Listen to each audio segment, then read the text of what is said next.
Welcome to Little League Southeast Park in Warner Robins, Georgia. It is day one of the Little League World Series Southeast Regional presented by T-Mobile. And we start our day with the first of 4 games. And we are excited to be back after no chance to play in 2020. The fans are in the stands. Shenandoah Junction, the champions of West Virginia in their maroon and gold. And the Greenville, North Carolina All-Stars in their Kelly green. So it's been a while for some of you. Here's a refresher, rules of the game and tournament. 8 teams playing here, modified double elimination format for ages 10 through 12, 6-inning games, 2/3 the conventional field side, so it's 225 feet to the outfield fence, and minimum mandatory play. Every player on the roster gets at least 1 plate appearance. Here's a look at the bracket. And this is what we have in store for you today. West Virginia, North Carolina, followed by Virginia and Florida at 1 o'clock. Winners of these 2 games and the losers of these 2 games play tomorrow in the second round. South Carolina versus Georgia, Tennessee, and Alabama in the second half of our bracket later on today. Starting 9 for visiting West Virginia, Surf Guerra, the home run champion, if you will, at third base, followed by the center fielder Johnny McCarthy, the pitcher Liam Seeger, batting fourth and playing shortstop Mason Lowry. Cam Whelan is the first baseman. He's batting fifth. Tegan Moulton, the son of the manager, the second baseman, batting sixth. Hunter Hefner in left field, batting seventh. Andrew Rolfe, great outfield arm. You'll see that on display this week. In right field, batting eighth. And the catcher, Harry Garrett, is batting ninth. And on the mound for Greenville, North Carolina, it's the 5'6", 130-pound, 12-year-old right-hander Aiden Coates. And between batters, he'll display his special talent, play a kazoo with his nose. Well, he could if he wanted to, but he's not actually going to do that. But that's one of his special talents, and we look forward to seeing his other special talent, and that is pitch for Greenville, North Carolina. And here is the aforementioned Surf Guerra. He hit 9 home runs in 14 at-bats in the West Virginia State Championship. He is a big kid, 6 foot, 200. He's 12 years old, and his favorite food is crab legs, and I'm sure he can put away a lot of them. And here's the first pitch from Coates, and that is ball 1. Home plate umpire is Ray Campbell. Joseph Clark working first base, Brian Diamond at second base, and Scott Wacker at third base. Here's the 1-0 pitch, and Guerra puts it in the air over on the right side in foul territory, and it's going to fall out of play. Strike 1 to Guerra. And that was one of the big challenges that manager Mike Moulton was facing with Guerra. One of the reasons they have him at the top of the order is teams stopped pitching to him in the state tournament because of the aforementioned 9 home runs in 14 at-bats. So they stick him at the top of the order to get him as many at-bats as possible and to challenge teams not to intentionally walk him. Here's the 1-1 pitch. Missed inside, ball 2. So 2 balls and a strike to Seth Guerra. Full name is Seraphim Guerra, like seraphim and cherubim in the Bible. It's a family name. He's the 4th to be named that in his family. And he drives this one deep left field. You can kiss it goodbye. And Surf Guerra makes an immediate impact in this Southeast Regional with a bomb to left field. And Surf Guerra circles the bases, 1-0 West Virginia.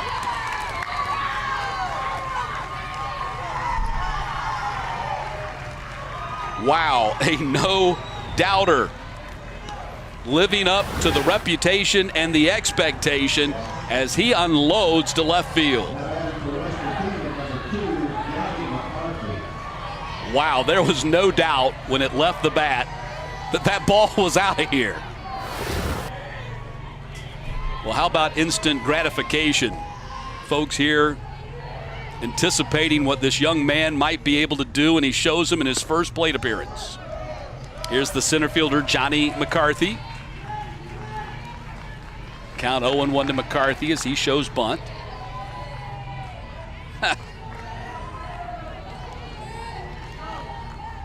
Here's the 0-1 pitch from Coates. Puts the bunt down. Catcher grabs it in fair territory, throws on to first. And let's see, they're going to rule that a foul ball. They are. That's Thompson behind the plate, and apparently he did not pick it up in fair territory. So now strike two. No balls, 2 strikes. Johnny McCarthy bats right, throws left. Now the manager for the Greenville team just wants to make sure he gets clarification. And that's Corey Scott, who was a star pitcher for East Carolina 20 years ago and led the nation in saves with 22. No balls and 2 strikes to Johnny McCarthy. After Surf Guerra started the game with a solo home run to left field. Fouled back. Count remains 0-2 to McCarthy. West Virginia, it's Jefferson County Little League out of Shenandoah Junction, West Virginia. Near the historic Harper's Ferry.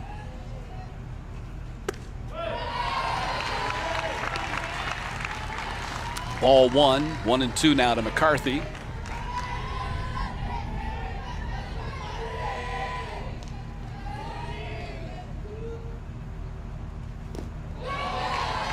That's ball 2 from Aiden Coates.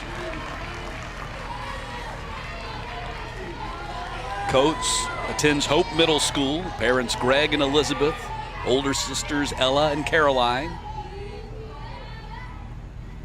That's ball 3. So McCarthy, after falling behind 0-2, now facing a full count, 3-2.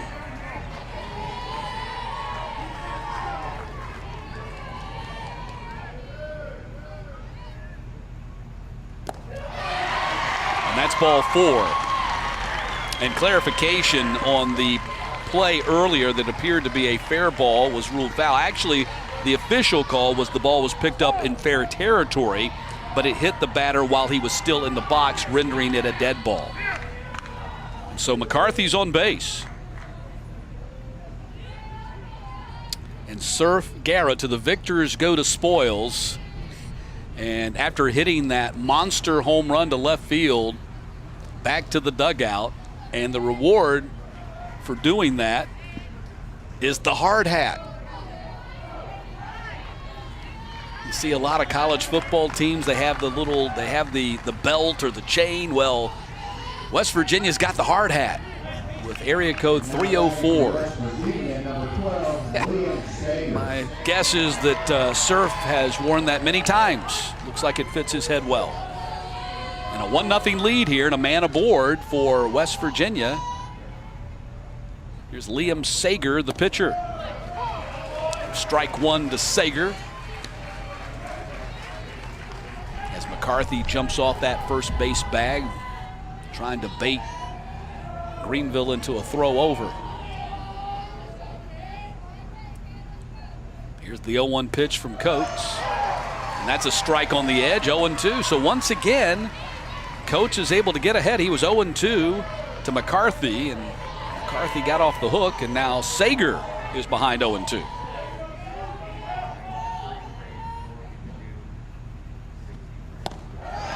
Swing and a miss.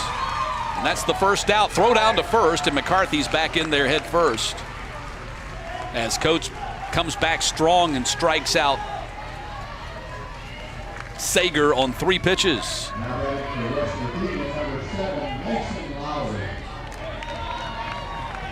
That'll bring the shortstop Mason Lowry to the plate.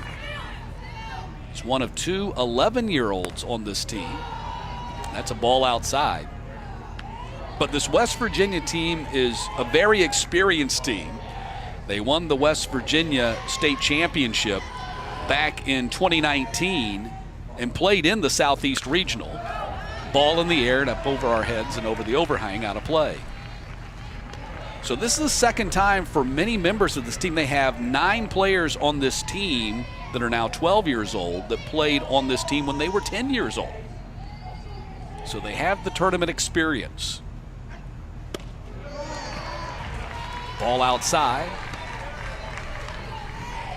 2 balls and a strike to Mason Lowry. And I would think that in a tournament setting like this, the pressure, the television, the parents, chance to go to Williamsport, all that on the line, tournament experience would be a big thing. So that's a check in the box for West Virginia this weekend. 3 balls and a strike to Mason Lowry.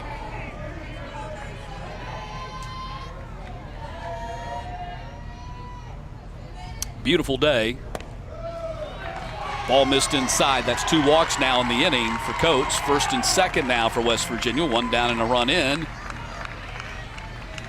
for Shenandoah Junction. But when I said a beautiful day, it's overcast. That's why I mean it's a beautiful day. In Warner Robins in August, you get overcast, cooler temperatures. No, the sun's not shining, and actually that's a good thing because it would be 90 degrees by now on a typical August day in this part of the state of Georgia. So we've got great temperatures. The Virginia team's already out here watching. Runners are going halfway, trying to bait a throw, and no throw coming from Thompson. But this is a perfect day just to come and sit and watch the game. If you could, locals are not available to come to the game because of the COVID protocols and restrictions. But friends and family are here. Cam Whean at the plate. Here's the 0-1 pitch. Chopper to the shortstop. They'll get the out at second. And there's 2 down in the inning. So they cut down the middle runner. McCarthy goes to third on the play. Lowry out at second and Whean at first on a fielder's choice. Good solid play by the shortstop Niddle. Rook Niddle, he's the son of one of the coaches here. 3-man coaching staff across the board, a manager and 2 coaches. 3 men, 3 grown men for 13 young boys. The men are outnumbered. They have no chance.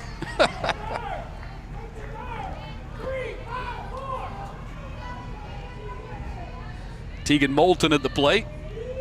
Moulton, the son of the manager. Here's the 1-0 pitch.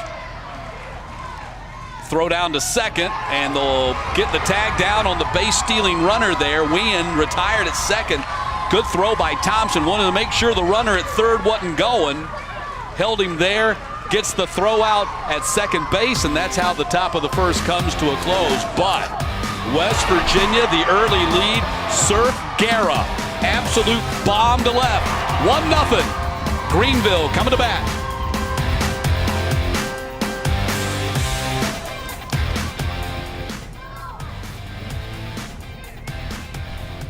For West Virginia in the first, 1 run on 1 hit, 1 runner left on base. There were no North Carolina errors. North Carolina pitch count 23.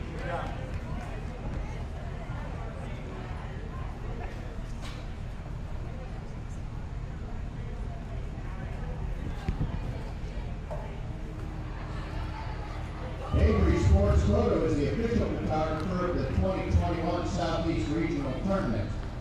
Please be sure to visit their booth on the concourse to view the game photos and the creative work they can do for your child and your team.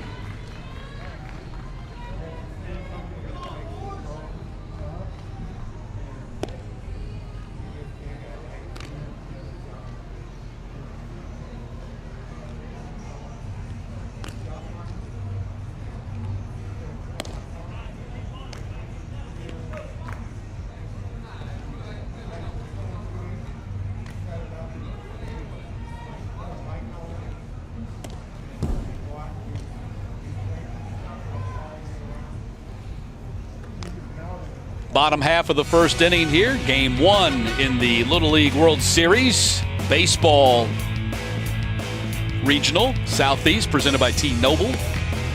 T-Mobile, the presenting sponsor here, as we take a look at the starting 9 for Greenville. They're playing from behind, 1-0. Shortstop Rook Niddle will lead things off, followed by the catcher Tice Thompson batting third.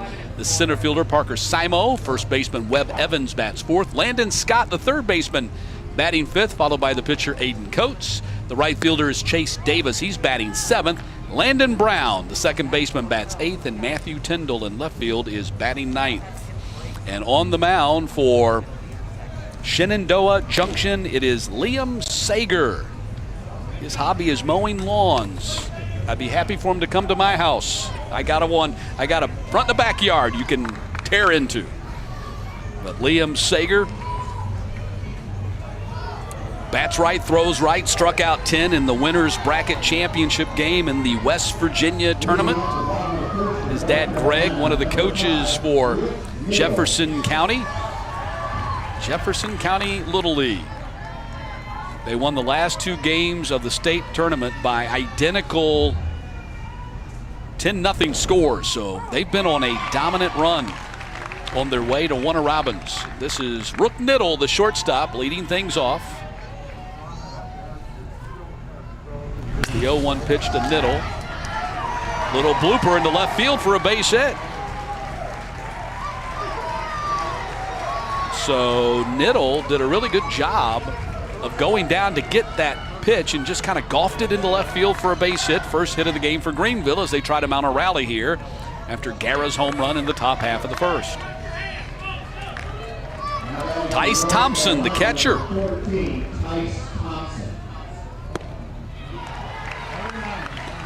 Now the rules in Little League is you can't leave the base until the ball reaches the batter.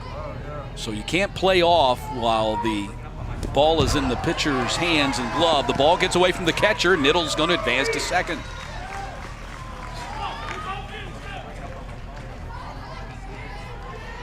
Let's see, until he gets back up on the mound, now he's got to go back to the second base bag once the pitcher gets up on the rubber. And he can't jump off that bag until the ball gets to the batter. Fouled off there by Thompson. And the count is 1-2.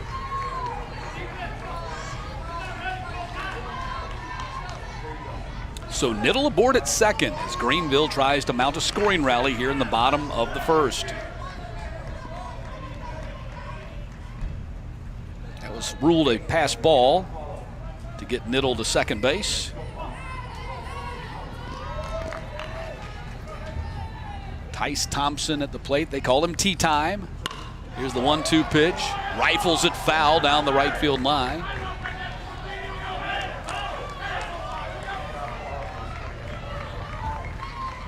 Thompson, 5'5", 130 pounds, 12 years old. Goes to A.G. Cox Middle School. Parents Chris and Sandra here rooting him on. Chopper on the infield. Guerra, the third baseman, will throw him out. One down. Niddle has to hold at second.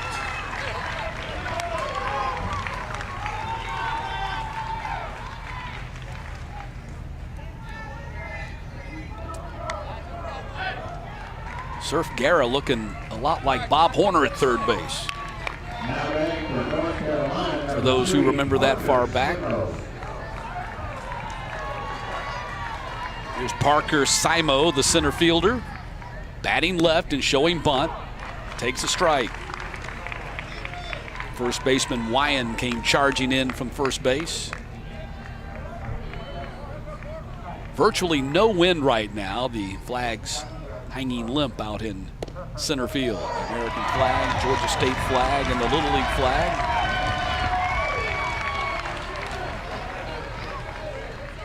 Simo now behind in the count, 0-2. Outside, 1-2.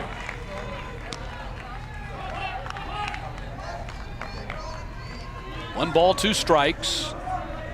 Niddle down at second base. Single, reached second on the pass ball.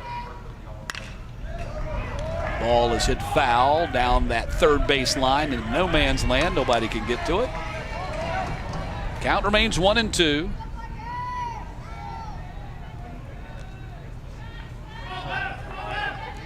Greenville, North Carolina, if you're not familiar, is a baseball crazy town. All the way from T-ball up to East Carolina University, the Pirates having become one of the traditional powers in college baseball. They love baseball in Greenville. And the softball Little League World Series, the championship tournament, the national championship tournament will be played there in Greenville at Elm Street Stadium, the home of this Greenville baseball team. So looking forward to that. That's coming up later on in the month of August, starting next weekend. And I think I mentioned that the three flags, the American, State, and Little League, actually it's the American and the two state flags that are playing. There's a ball four, and Simo reaches first. In my defense, I was just guessing on that. They're hanging limp. I can't tell what they are. I can only tell the red, white, and blue. That's my story I'm sticking to. First and second here, there you go. The flags for West Virginia and the flags for North Carolina, and of course Old Glory. And a little bit of a breeze. Now you can see that it is indeed the North Carolina flag. Show and bunt here. This is Webb Evans, the first baseman.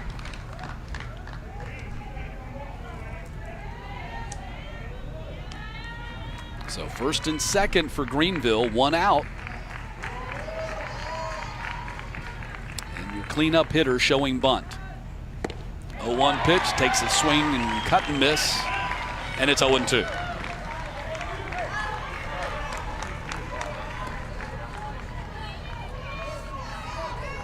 So Liam Seeger goes to Shepherdtown Middle School, where he's a big-time sports star there too, plays for the football and basketball team. A number of his teammates here on this Little League team also play for Shepherdstown Middle. And there's a called strike three. Webb Evans caught looking. So 2 down in the inning.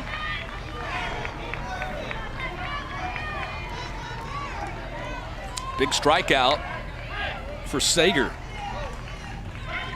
Now batting for North Carolina, number 6, Landon Scott. Here's Landon Scott, the third baseman.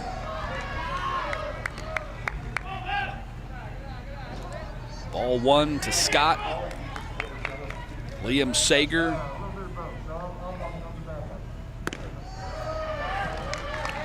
In the words of Coach Moulton, these are his words, not mine.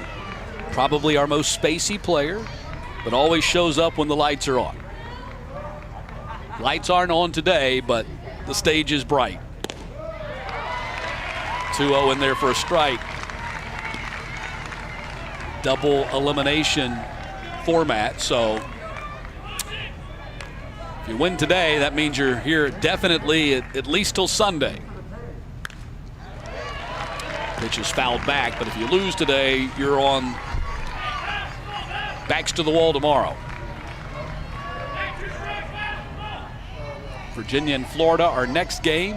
Winner of this one plays the winner of that one. Loser of this one plays the loser of that one. 2 balls and 2 strikes to Landon Scott. Swing and a miss. And Liam Sager comes back and gets out of the jam with back-to-back strikeouts with runners at first and second here in the first.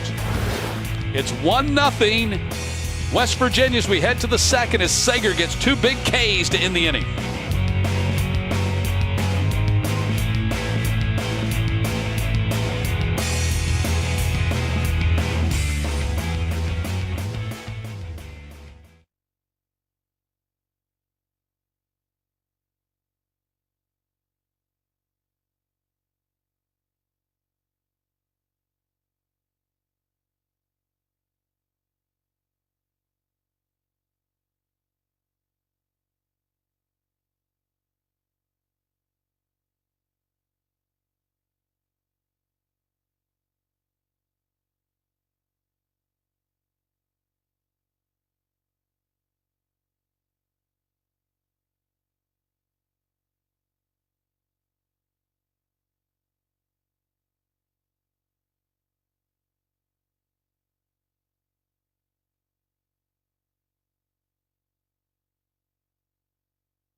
Catch all the excitement from the Little League Baseball and Softball World Series tournaments and visit the first ever virtual Fan Zone experience. Visit littleleague.org/fanzone. And we are so happy to be back in 2021. I think that goes across the board for just about everything in life and in the world, but certainly in Little League Baseball as well, as this field sat empty last year in 2020, no tournament. But back here in 2021, and the top 2 teams from the regionals will advance to the Little League World Series in Williamsport this year instead of just the champion, because there will be no international field. There will be 16 U.S. teams playing in the Little League World Series tournament in Williamsport. Looking forward to that. So if you can get to the championship game here, you don't have to win it this year. You'd like to win it, but you don't have to win it to get to Williamsport. Tegan Moulton leading off this top of the second inning for West Virginia. Favorite movie, Big Daddy, 5'2", 92. His Big Daddy's the manager of this club. Swing and a miss, chased after that one.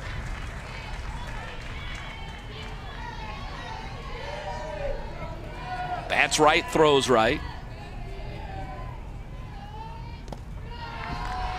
His dad says that out of all their players, he's the one that's most calm under pressure, no situation too big for him.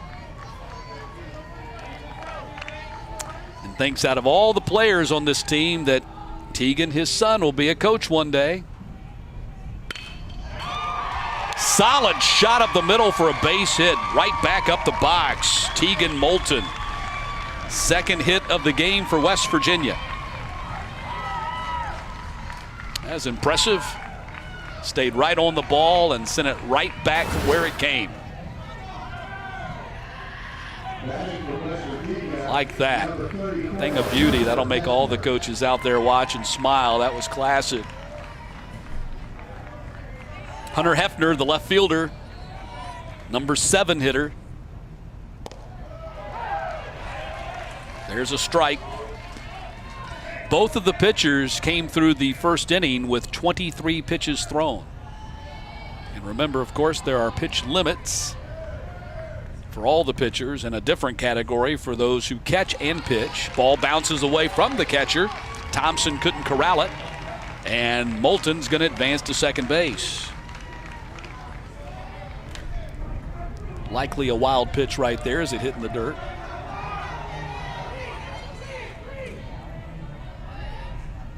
So 1 ball, 1 strike to Hefner. Runner in scoring position for West Virginia. Chance for them to double their lead.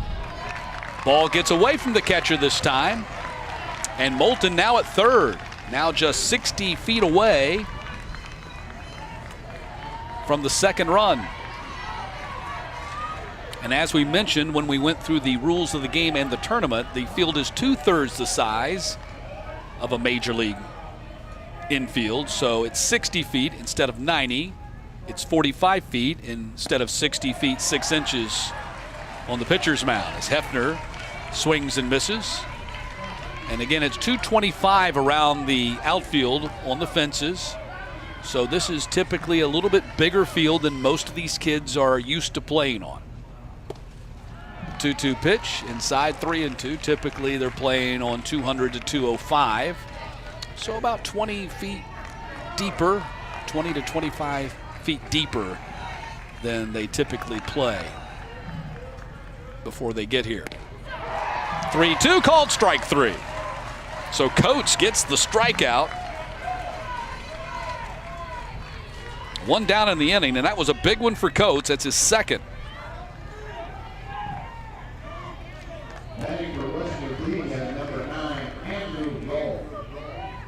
So Andrew Rolfe, the right fielder, number 8 hitter, stands into the box. Ball outside to Rolfe.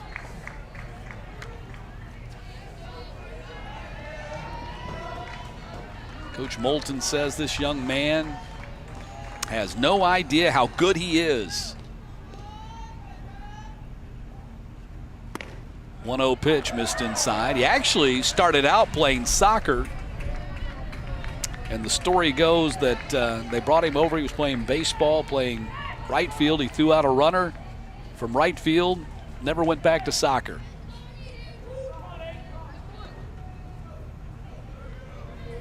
But a lot of these kids are, of course, multi-sport athletes, as they should be at this age. Enjoy them all, experience them all. 3 balls and no strikes to Rolfe, with Moulton down at third. And there's a strike. Let's make sure we got the count right. Count on the scoreboard says 2-2. Now it is 2-2. So it is 2 balls, 2 strikes.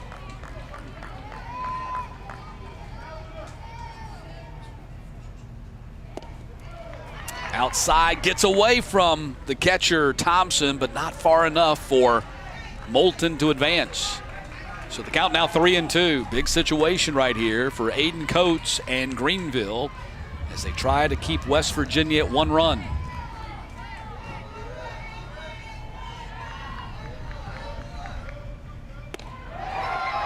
Called strike 3 on the edge. Back-to-back strikeouts for Coates. 3 for him now in the game, and there's 2 down in the inning.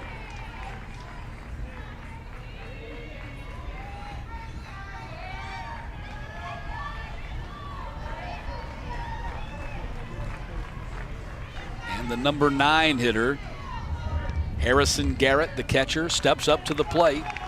They need him to reach to get Garrett back up there at the plate, and then Greenville would have an interesting decision. Do you pitch to him? They won't have to make that decision with the bases full if they can get this out right here. Nice play by the first baseman, Evans, as the ball was hugging the line. Got down on one knee to keep it from going by him, steps on the bag, and that's the end of the inning. The rally ends. Greenville batting when we get back.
You're watching the Little League World Series Southeast Baseball Regional from Warner Robins, Georgia, presented by T-Mobile.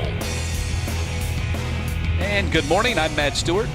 Great to be with you as we head to the bottom half of the second inning. And the West Virginia champions out of Shenandoah Junction, Jefferson County Little League on top here, 1-0, facing Greenville, North Carolina. The Elm Street Park Boys playing from behind here. Aiden Coates, the pitcher, batting for the first time. Number 6 hitter in the Greenville order. 2 balls and no strikes to Coates.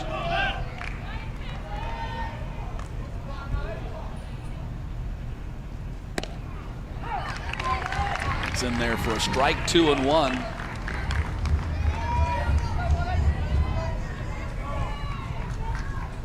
Sager out there on the mound. Swing and a miss. 2-2.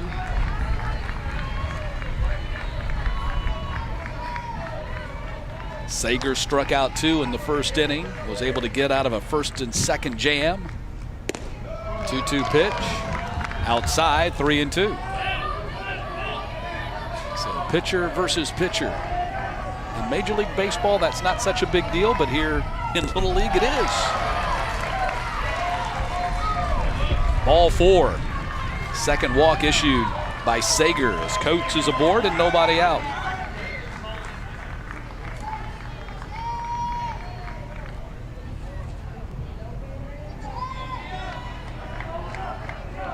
Their manager, Corey Scott, played for the legendary Keith LeClaire at East Carolina University. Tremendous baseball coach who eventually lost his battle with the dreaded ALS disease. Bunt showing, and Chris Davis takes it for a strike, 0-1. Throw down to first, and Coach back in there. And you could tell, even after so many years, just the mention of Keith LeClaire and the emotion that it drew up in Corey Scott's voice when he talked to us about his coach.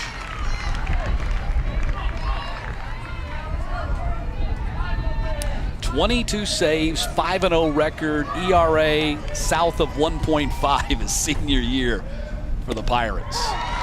He was something. Throw down to first and safe. Strikeout called as Chase Davis goes down looking, 1 down in the inning.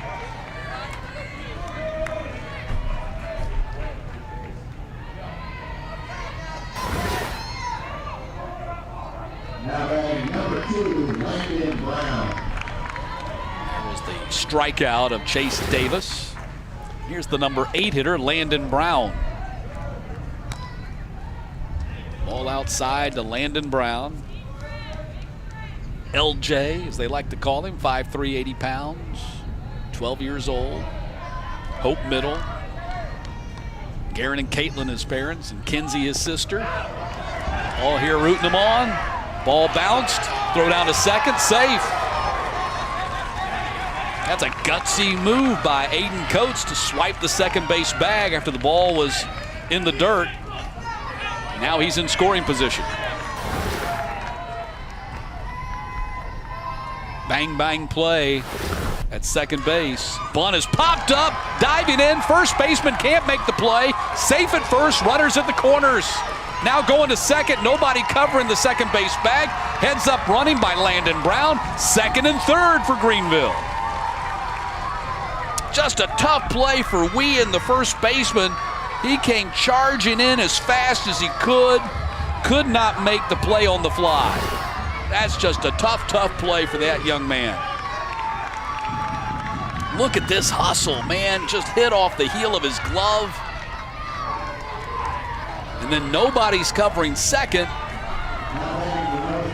And Landon Brown heads up, goes that way. So second and third, big scoring opportunity here for Greenville. And here's Matthew Tyndall. Ball bounces away from the catcher. Here comes Coates. We're tied at 1.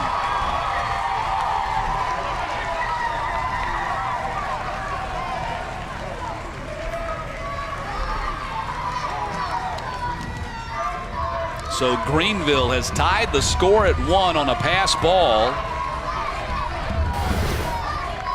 If you haven't noticed in Little League, well, in every level of baseball, catching is the toughest position. There is no doubt about it. And it is such a critical position, but especially at this level. Tyndall puts down the bunt, backhanded by the pitcher, looks the runner back at third, goes to first. Here comes the play to the plate, safe! Brown slides in. Greenville has the lead 2-1.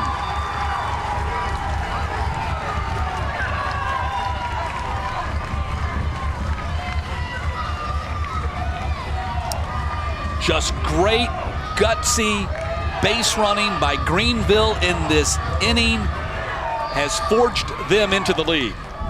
All about the base running and the daring on the base paths in this inning. That's why they've got these 2 runs. You know, and just a great job by Corey Scott to send the runner from third, because you're making that first baseman making almost a perfect throw to get him out. So challenging the defense to make a perfect play.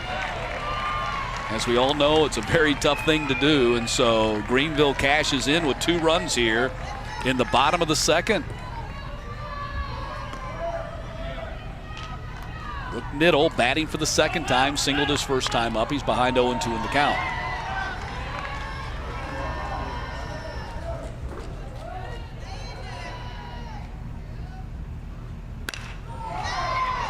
Ball is hit to center field, going back. The left fielder going to make the play out there in the gap. Nice play by Hefner to run it down. But Greenville plates 2 in the inning. They now have the lead as we head to the third.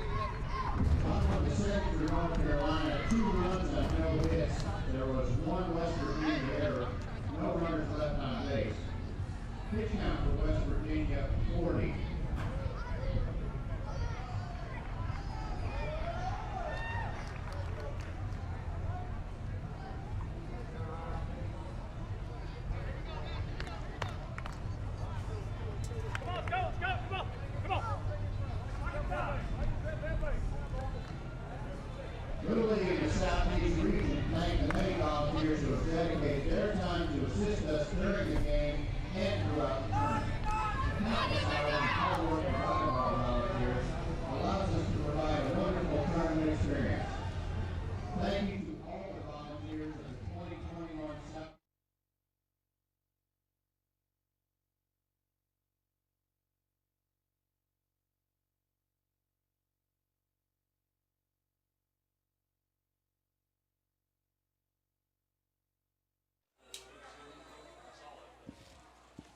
Call that diving thing an error. Oh, did they? Yeah, so 2 runs on no hits. I got you. That's tough. So both runs are Back, top of the third, Warner Robins, Greenville, North Carolina, leading Shenandoah Junction 2-1. As West Virginia grabs the bats here, now playing from behind. Back in the first, Surf Guerra. Tried to hit the target. Young man was trying to help him out there. Got close. That's the only run for West Virginia today. We show you that because he's leading off this inning.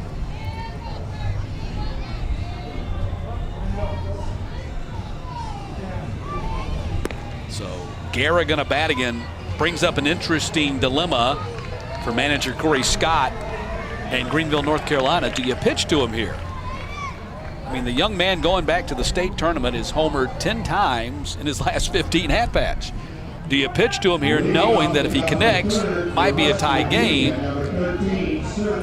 Or do you put him on knowing that that might be the start of an even bigger inning? If you put a runner on with nobody out, I don't have the percentages in front of me, but I'm sure my scorer, Mark Fredrickson, probably knows it by heart. I'm joking. The percentages of scoring if you get the leadoff man on improve dramatically. So they're pitching to him.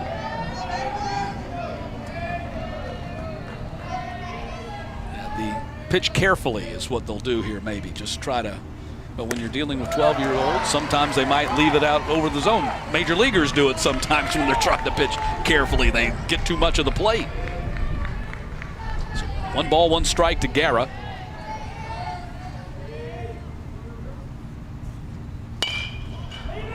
Wow, even his foul balls are impressive. That might hit our truck.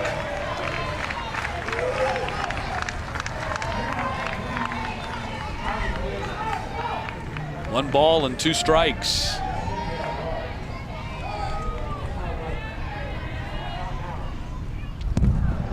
Ball goes to the backstop. They knew early that Surf was going to be a home run hitter. When he was 6 years old, he hit a 190-foot home run on a Little League field when he was 6. 3 balls and 2 strikes now. Coach Moulton calls him probably the best pure hitter in the country at 12 years old. Ball 4.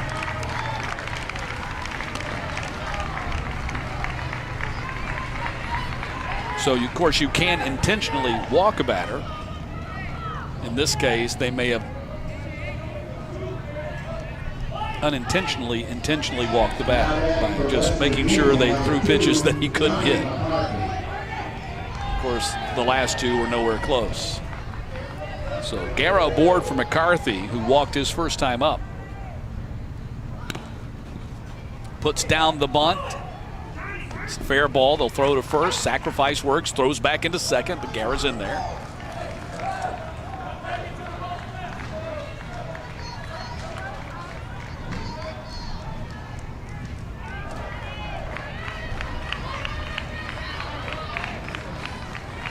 Another interesting facet is if you intentionally walk him, if your plan is to walk him, just do it intentionally and save your pitcher. He threw 6 pitches to Guerra right there.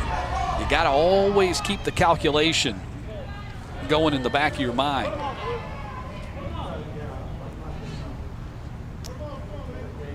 And I think that they're going to intentionally walk Sager here.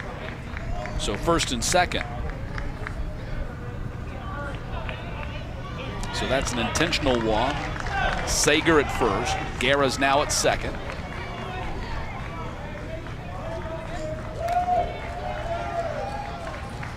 So that does actually, let me correct myself, an intentional walk, even if he doesn't throw the 4 pitches, it counts 4 towards his total. So they're going to make a pitching change right here, and coach is coming out of the ballgame. So here is the rule on the intentional walk. Anytime, blah, blah, blah. You can read all of this. I won't bore you by reading it myself. You can read it for yourself.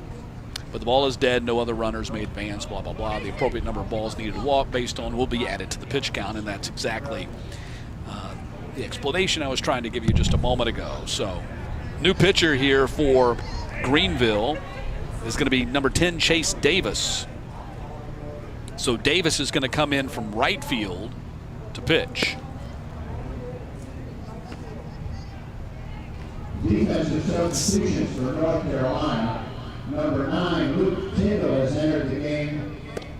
So they're making the pitching change. We'll come back and sort through the defensive changes and tell you about them when we get back. Number 10, Chase Davis.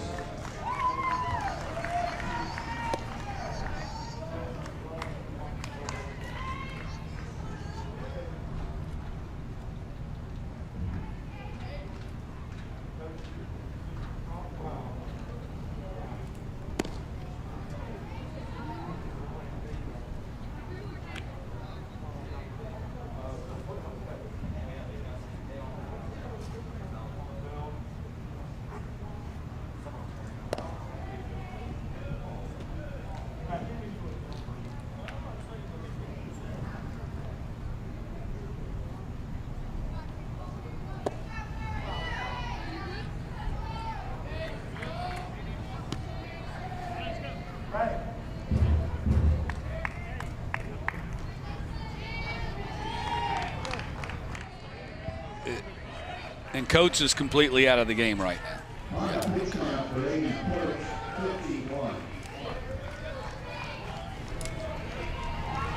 All right, so new pitcher is Chase Davis. He comes in from right field. Takes over for Aiden Coates, who comes out of the game after 51 pitches. And replacing Chase Davis in right field is number 9, Luke Tyndall. So first and second, Mason Lowry at the plate, and there's a strike from Chase Davis. Davis, 5'4", 113, big kid, 12 years old, out of Arundel Parrott Academy. Fouled off, he's ahead in the count 0-2.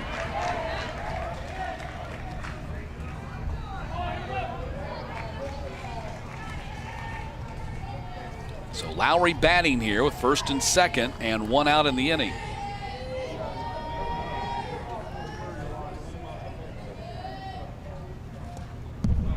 Backed him off the plate, goes to the backstop. Everybody's moving up and safe at second and third. Throw goes to third. Guerra in there sliding.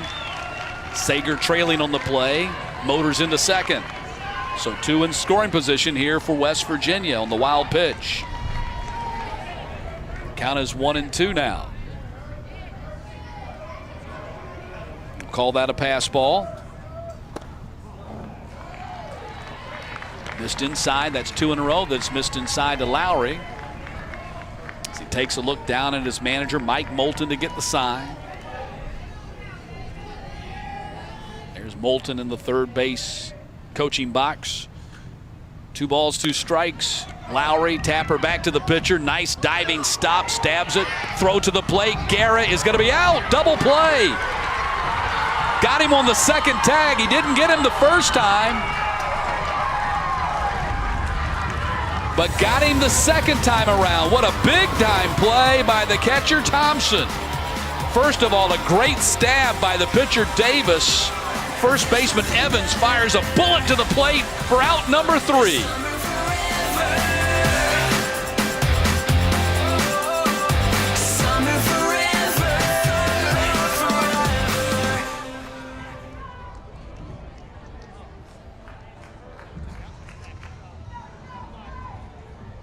West Virginia at the top of the third, no runs on no hits. There were no North Carolina errors.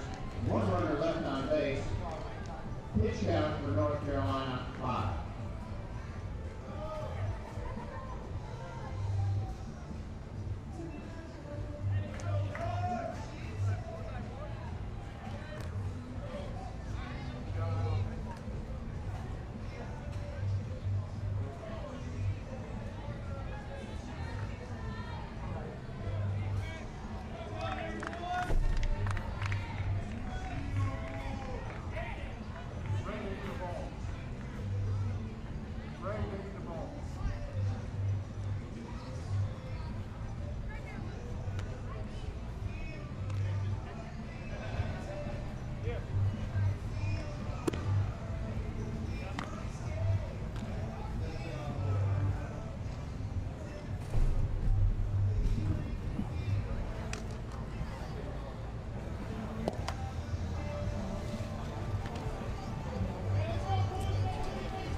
Bottom of the third inning in Warner Robins, Georgia.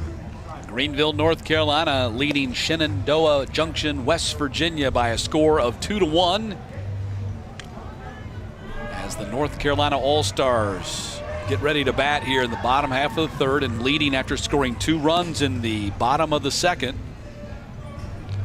Winner of this game plays the winner of Virginia, Florida, Saturday afternoon at 4 o'clock Eastern. Loser of this game has to play the loser of the Florida-Virginia game at 10 a.m. tomorrow morning. So Tice Thompson etches across in the dirt in front of the plate as he stands in batting for the second time of this game. Grounded out to third his first time up. Ball 1 to Tice Thompson.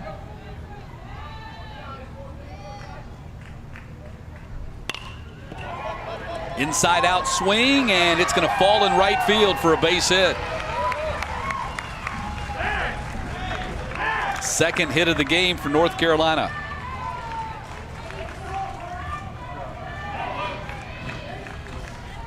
Good start for Greenville, North Carolina. Parker Simo, the center fielder, going to bat.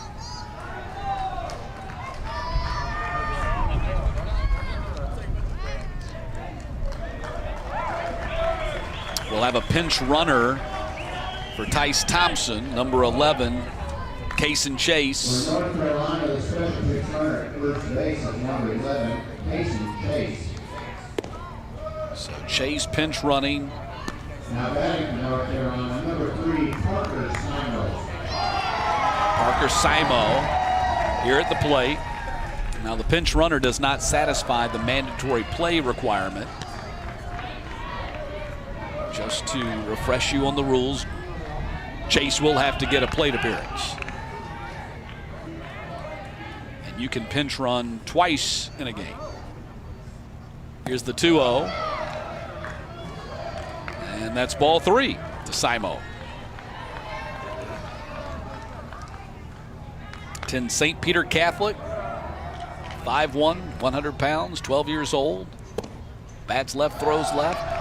And that's a 4-pitch walk, first and second. Second time that Simo has walked in this game. So 2 aboard, and let's see if we have a pitching change here. We might just have one.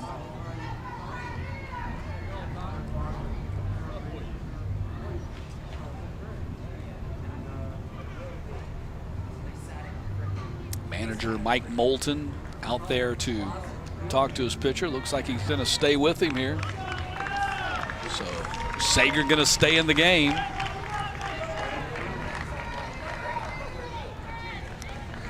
Despite the fact that Greenville has gotten their first 2 runners aboard.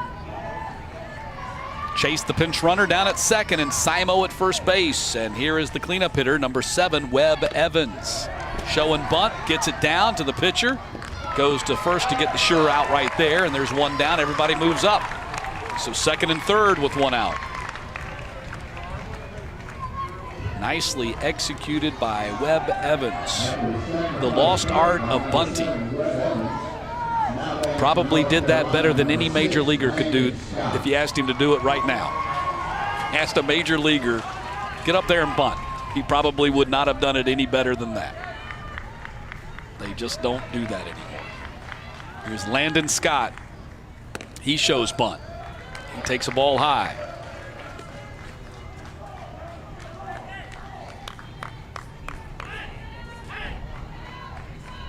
Scott struck out swinging his first time up.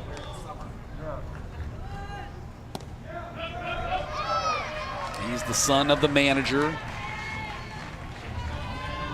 Mom Angie goes to Hope Middle, 5'1", 105, 12 years old. Don't forget about his dog Sugar, the yellow lab back home. I'm assuming Sugar's back home because I don't see a dog in the ballpark today. 3 balls and no strikes to Landon Scott. They call him Shug. There's a strike. 3-1.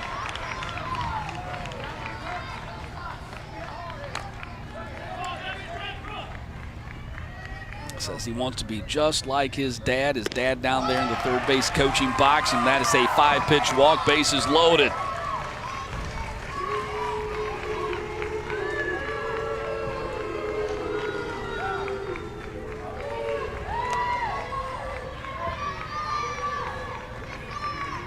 And so this will be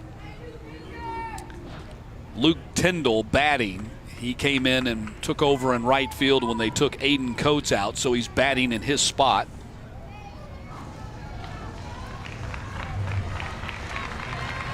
And we will have a pitching change, with that being the second visit to the mound in the inning. And Liam Sager is done for the day on the mound. And this is a tough spot to come in. Nobody wants to come in with the bases loaded and 1 out, but that's exactly what Mason Lowry's going to do right here. He's going to move over from shortstop to pitch.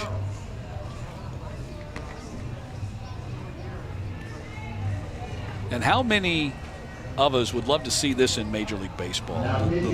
Get rid of the specialization. The shortstop, Dansby Swanson's going to come in relief now, and if you're a Braves fan, how fun would that be?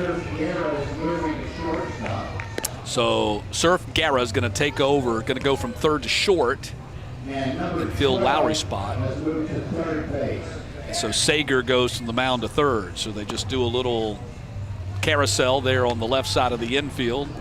Lowry short to pitch. Sager pitched third, and Guerra third to short. And Sager threw 52 pitches. Now, this is important that they keep up with this number because they add up. And so it'll play a bearing on how soon they can pitch in the next game or the next. So bases loaded. Lowry delivers an outside pitch to Luke Tyndall. Tyndall batting for the first time. 5'3", 90 pounds, 12 years old, homeschooled. They call him Bacon. Here's the 1-0 pitch. Missed high, 2-0. Webb and Laura Beth, his parents. Greenville decked out in the Kelly Green pop-up, right side, foul territory. Can't get to it. And probably best that Wyan didn't catch that because he had his back to the plate and was falling down. If he catches it, that would have been an easy tag for Chase at third base. So probably better to let it fall over there by that camera well.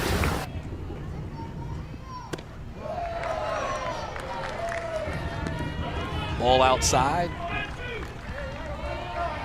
It's 3 balls and a strike to Luke Tyndall. Bases loaded here and 1 out. Bottom of the third. There's a strike right down the middle from Lowry. Good pitch to come back with on that 3-1. Full count. Big situation here. Bottom of the third in this first round game. On the ground to the second baseman. They'll get 1 out there. Guerra has no other play. Run scores as Chase touches the plate, and it's 3-1 Greenville. So give an RBI to Luke Tyndall.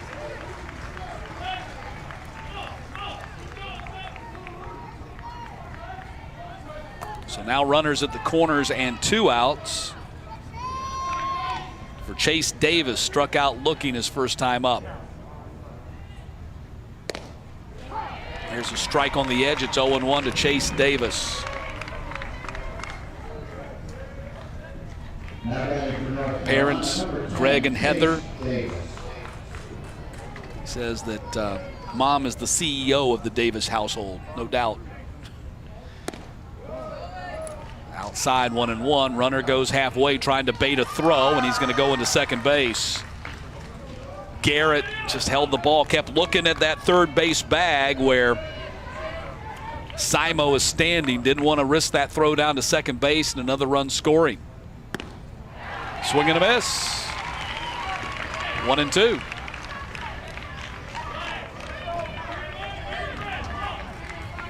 So Lowry is 1 strike away from getting out of this inning.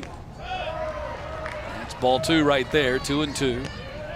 Second and third. Run already in for Greenville here, and it's a 3-1 lead for North Carolina.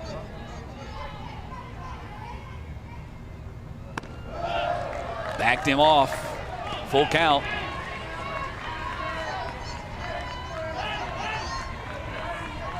Chase Davis.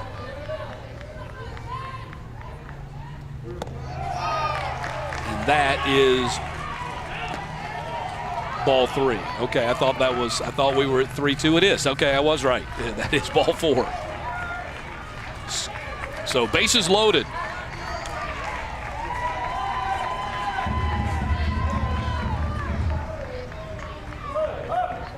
And so Case and Chase, who scored on a pinch run for the run in this inning, now going to bat in the 8th spot for Landon Brown.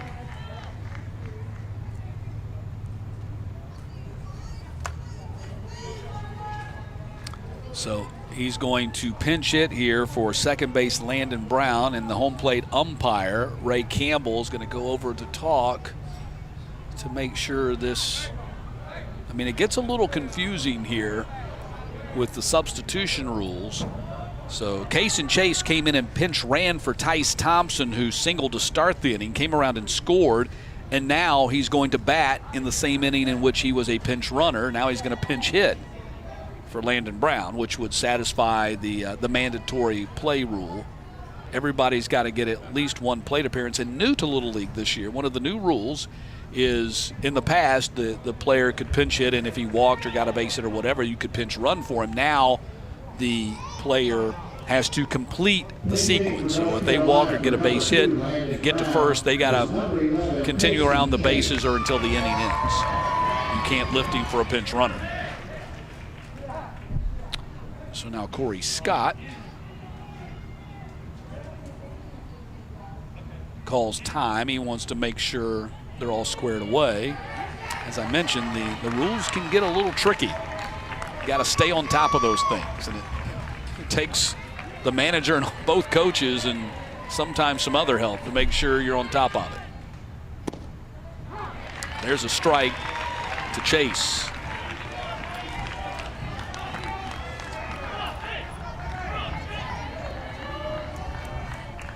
His favorite player is Ronald Acuna Jr. Hits it to the second baseman, and that will be out number 3. And they get out of the jam, but Greenville adds another run. And we'll head to the 4th. Greenville on top, 3-1.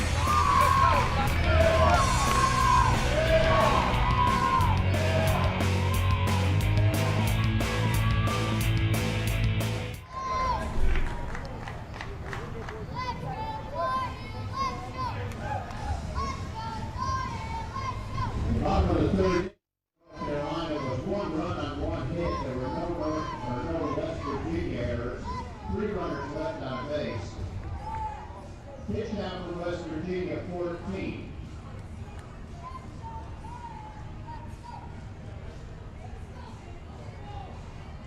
Defensive changes for North Carolina. Entering for number 8, Matthew Tingle, is number 4, Sully Cobb in left field. Number 11 defensively is throwing to second base.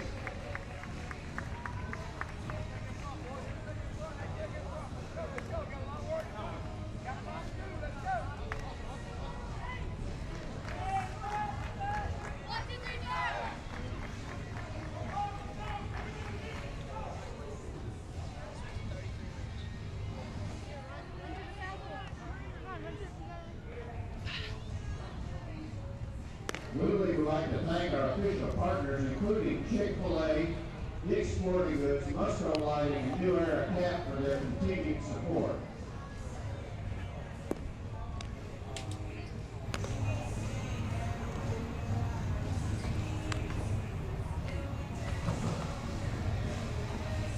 Find Little League on Facebook, Twitter, and Instagram at the official handles at Little League. Follow the action and join the conversation with hashtag LLWS. See the folks here in the maroon supporting Jefferson County Little League, the West Virginia champions out of Shenandoah Junction. It's over on the east side of West Virginia, closest to Washington, D.C. That's the closest big city, if you will. Made the long trek down to Warner Robins, Georgia, which is south of Macon, which is south of Atlanta, for your point of reference and your geography. Macon, we're about 2 hours south of Atlanta right now in Warner Robins, Georgia. And I'm Matt Stewart. Thanks for joining us. I'll be here for the first 10 games of this Southeast Regional before turning things over to Anish Shroff and Greg Olson for the Monday, Tuesday, and Wednesday action, including the semifinals and the championship game on ESPN or ESPN2. And remember, 2 teams, not 1, but 2 teams from this regional advance to Williamsport. There's a strike to Wien to start this 4th inning.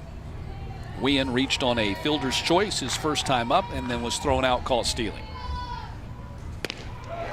Swing and a miss. Behind in the count, 0-2. Chase Davis out there. The second pitcher came in for Aiden Coates. Second pitcher used by Greenville.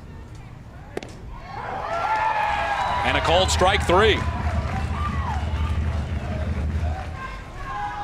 So Chase Davis chases Wien back to the dugout. Makes quick work of him.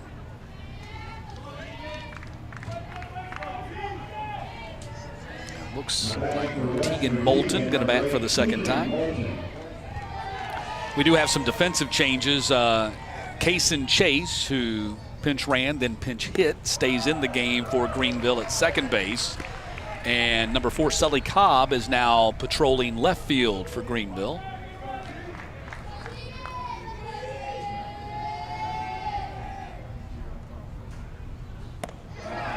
Wow, changeup right there, or a breaking ball, one or the other, from Chase Davis. Whatever it was, it had Moulton way out in front. There's a called strike, 1-2. So Chase Davis just pumping in strikes right now, and that's exactly what Greenville needed after grabbing this 2-run lead. Pitch goes to the backstop. It's funny as you watch a Major League Baseball game or listen to it on radio, if it's a spring training, you oftentimes hear the announcers joke about their lineup cards and what a mess they are in a spring training game. Well, come do a Little League game with all the substitutions and subbing back in. It can get messy in a hurry. 3 balls and 2 strikes to Moulton.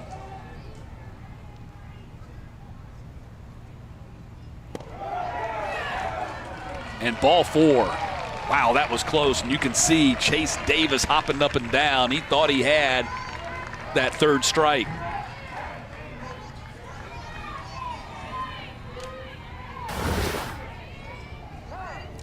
See, he thinks he's got strike number 3 right here. Man, it was so close. We're going to have a pinch runner now for West Virginia. Finn Dudley will pinch run for Moulton.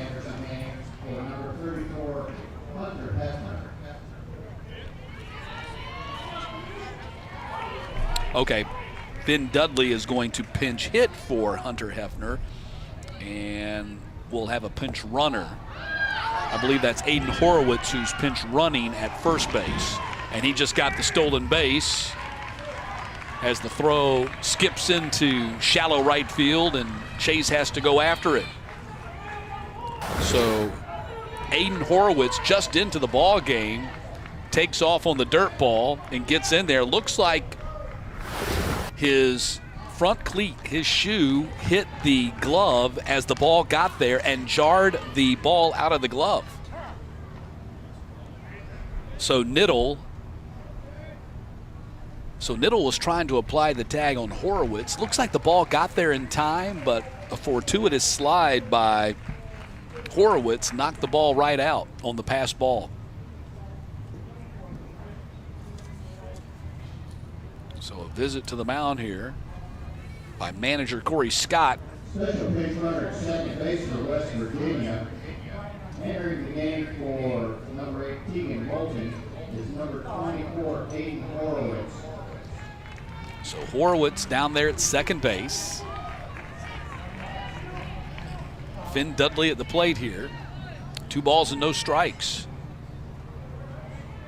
Chase Davis got through Wien, the leadoff batter, very quickly and was ahead in the count to Moulton. Ball goes to the backstop, and now he's lost his control. Throw down to third base, and he's out. Wow, what a play by Thompson. That ball carried right back to him. He got a perfect bounce off the backstop. Came right back to him. He throws a strike to third base where the tag is applied to Horowitz. I mean, that was a beautiful play right there. Now the bases are empty. There's a strike, and now all of a sudden the situation changes for Chase Davis from a hot water jam to nobody on, and he's ahead and he's behind in the count 3-1. So that's another runner on right there as Dudley draws the walk.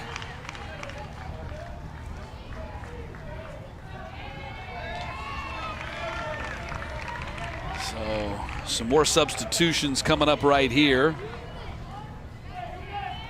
as Bear Shrek, love the name. For number 9, Andrew Roll, is number 21, Xavier Bear Shrek. So Shrek at the plate, pitch missed inside to Bear Shrek. batting here with Dudley down at first and 2 down in the inning.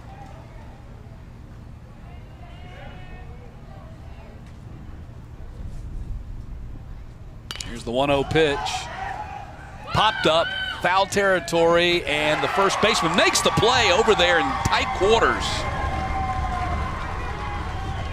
Evans in a tight spot there in the corner, negotiates the fence and the wall, makes the grab, the inning's over.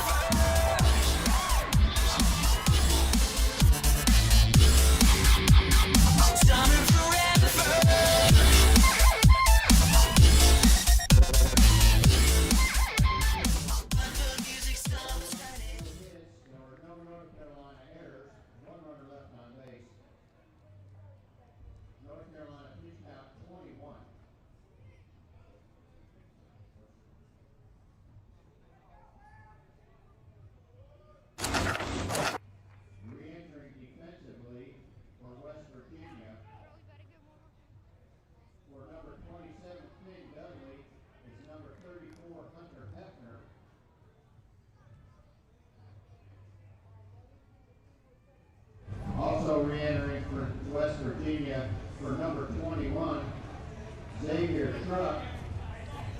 Number 9, Andrew Ball.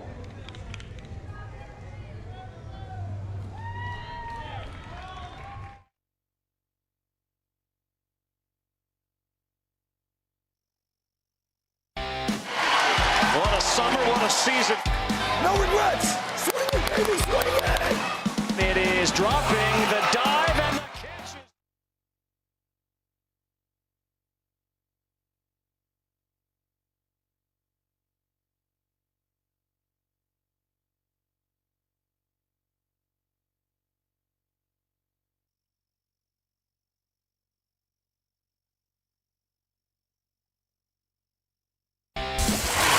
What a summer, what a season.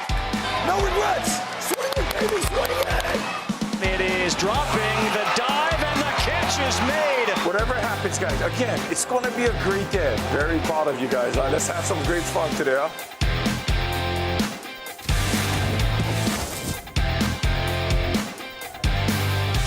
Nothing quite like Williamsport, and that's what we're doing here this weekend into next week up until Wednesday.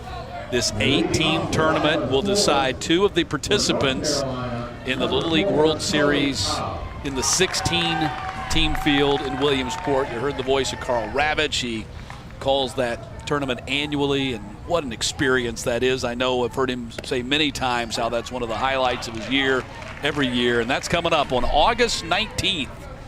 Little League World Series in Williamsport. It's back.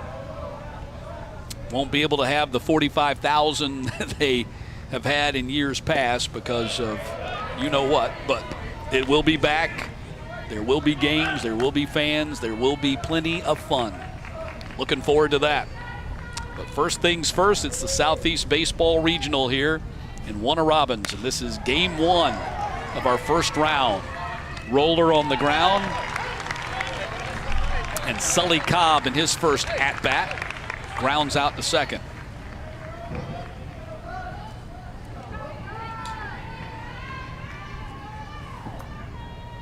So back around to the top of the order for Greenville as the boys from North Carolina with the 3-1 lead here. We're starting to get a little bit late in this one. Remember, it's a 6-inning game in Little League Baseball. And we're in the bottom of the 4th, so only 2 more rounds of batting for West Virginia in regulation. Solid single to center field. And that is the second hit of the game for Rook Niddle. Man, that kid has been impressive. He's got a great stroke, showed you right there. Just watch the form and the technique as he follows on through. And a base hit for Niddle. So Tice Thompson back in there. He was pinch ran for his last time. And he is 1 for 2 in this game.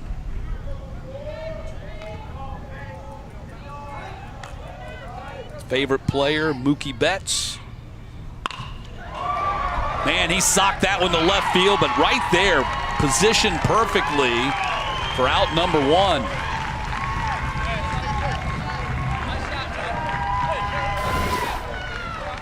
For the second out, pardon me, the second out. I think I said out one, it's the second out. The leadoff man was retired. And that was played perfectly out there in left field for out number two. Was hit on a line, no doubt about it. Parker Simo stepping to the plate, and they'll call timeout here. Maybe a pitching change coming up too for West Virginia.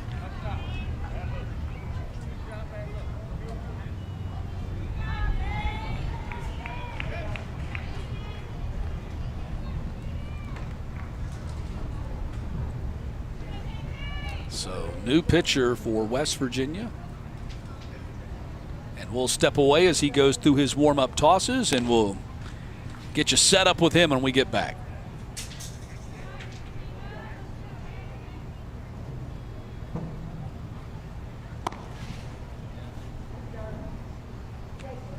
Pitching change for West Virginia. Number 8, Tegan Moulton is now pitching. Number 7, Mason Lowry moves to second base.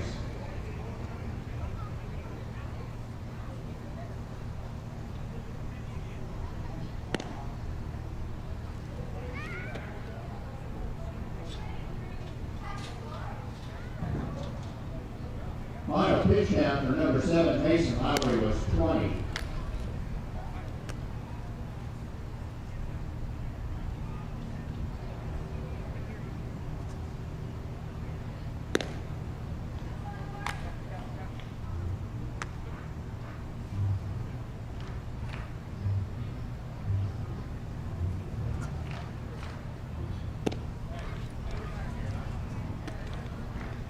All right, the wheel's spinning here in the bottom half of the fourth inning as Tegan Moulton now takes over. Third pitcher used by West Virginia. He moves from second to the pitcher's mound.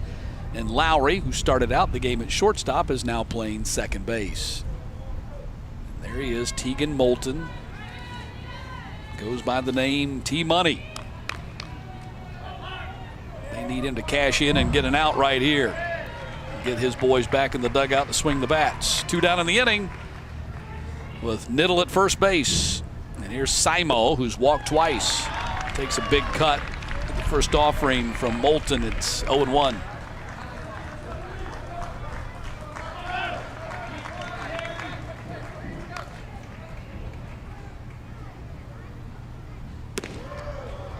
Way outside. Throw down to first, and Niddle back in there. You can see as you watch the base runners, they have to be on the bag when the pitcher is on the rubber. They cannot leave the bag until the ball reaches the batter. Ball hit in the air, shallow center field, and it's going to drop for a base hit. Niddle never stops. He goes to third, runners at the corners. So Simo with the base hit. Nobody covering second. Now the throw to the plate, and he is safe. So again, Greenville wreaking havoc on the base paths. Simo, bag was open. He heads to second. That causes the moment of indecision for West Virginia. You see Guerra, he's just walking it back to the pitcher. Now the pitcher's not on the rubber, so the runner can go. Pitcher turns his back on the runner, and that's where the trouble starts for West Virginia. And Niddle heads on home and scores. It's 4-1.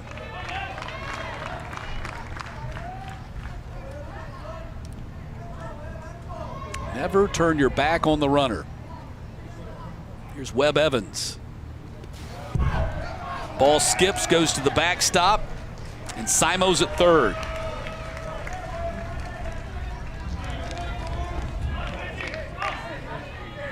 But you can see Greenville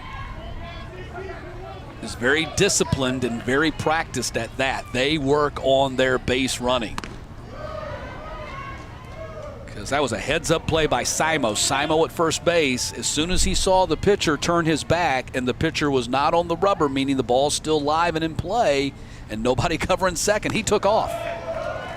That forced that split second of indecision, allowing Niddle to race home from third.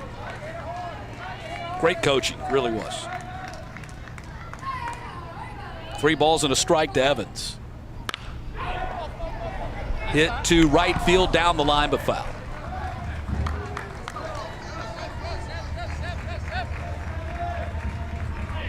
You know, when we talked about the size of the ballpark, in particular, it being 225 to the outfield instead of 200, and that plays a big role defensively and in base running. On the infield, backhanded by the second baseman, and Lowry throws him out. The inning comes to a close, but Greenville tacks on another run. 4-1 lead for Greenville heading to the 5th.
You're watching the Little League World Series Southeast Baseball Regional from Warner Robins, Georgia. It is presented by T-Mobile. As we head to the top half of the 5th inning. Matt Stewart with you. Greenville on top, 4-1 in this first-round game, the first of 4 first-round games for you today on ESPN+. We are excited to be here. You see the folks from Greenville wearing their Kelly green from the Tar Heel State. Very proud of that. Came through a very tough district and state tournament to get here. And they are 6 outs away, 6 defensive outs away from advancing in the winner's bracket and playing tomorrow afternoon at 4 o'clock against either Florida or Virginia, the winner of our next game. And pitching change as Webb Evans is now in there pitching. And we have a batter here for the catcher, Harrison Garrett. This will be Ben Popek. So Popek batting for the first time in this game. Swing and a miss.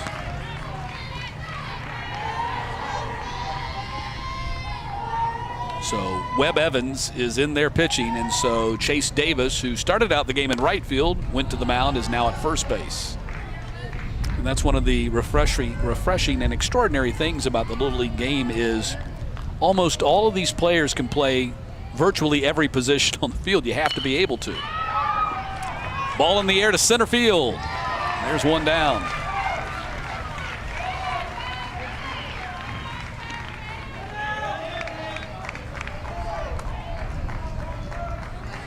So Popek is retired, and here comes Surf Guerra. Now batting for West Virginia, number 13, Surf Guerra. And this is exactly, if you're Corey Scott in Greenville, North Carolina, this is the place where you want to see Surf Guerra bat. Nobody on base. Takes a big hack at it and misses. And here you can pitch to him because you have a 3-run lead. If you give up a 1-run bomb, that's fine, and he's back in the dugout. Another big swing and miss, and it's 0-2. And this was Cerv, very first batter of the game. Mashed it to left field. I mean, it was a no-doubter when it left the bat. Here's the 0-2. It pops this one up. Let's see if it's going to get to the screen over there. It does.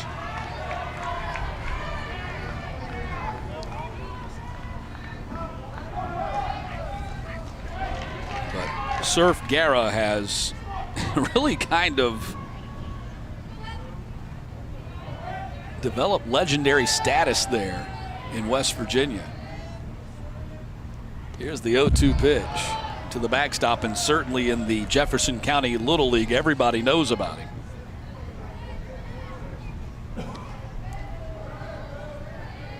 He's hit at least 700 on every team that he's played for, at least those coached by Mike Moulton. Solid single. Let's see if it gets to the fence. It does. Garrett touches first, headed for second, and he's got himself a stand-up double.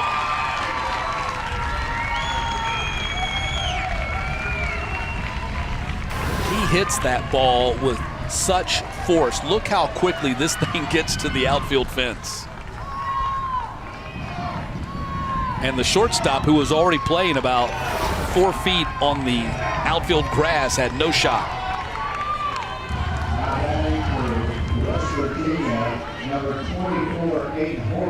So Aiden Horowitz, who pinch ran an inning ago, now gets his first plate appearance, batting for Johnny McCarthy. Little tapper out in front of the mound. They're going to go to third, and got the out there.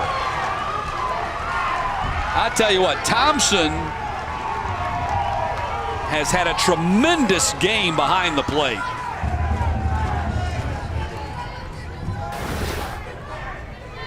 Instead of taking the sure out at first, guns down Guerra at third base to cut down the lead runner.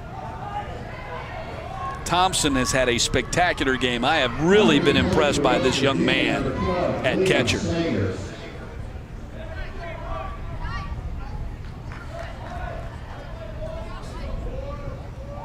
So you had Guerra at second base. Didn't have to send him there, but he was running on contact, and typically you're going to get there from second to third on a little number like that in front of the plate.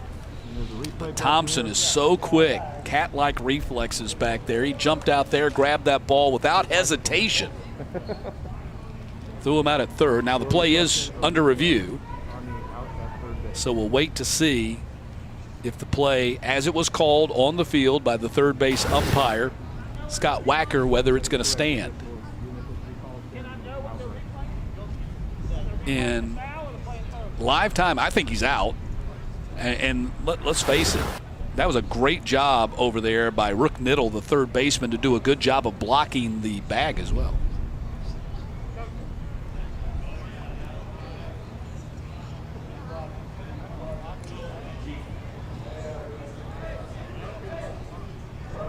Or was that Scott? It was Scott, not Niddle. It was Scott. The shortstop circled in behind the bag because the third baseman, Niddle, was moving towards the ball that had been tapped. So that was the shortstop, Scott, who circles in. And you saw on the replay how he gets, watch how he gets his foot in front of the bag too. Yeah, he basically creates a little bit of a blockade, making it difficult for Guerra to get that foot in there on the bag on the slide. So all around super defensive play there by Landon Scott, the shortstop. And you can see clearly on that replay how he circled in, covering the bag, doing a great job, heads up, knowing his position, knowing his role. And replay has confirmed the call. He is out.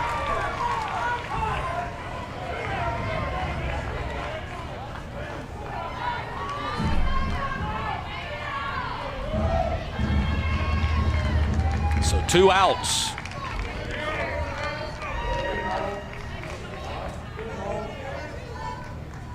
West Virginia in danger of squandering what was a good scoring opportunity. Back up the middle, easy out at second. Inning over. Headed to the bottom of the fifth.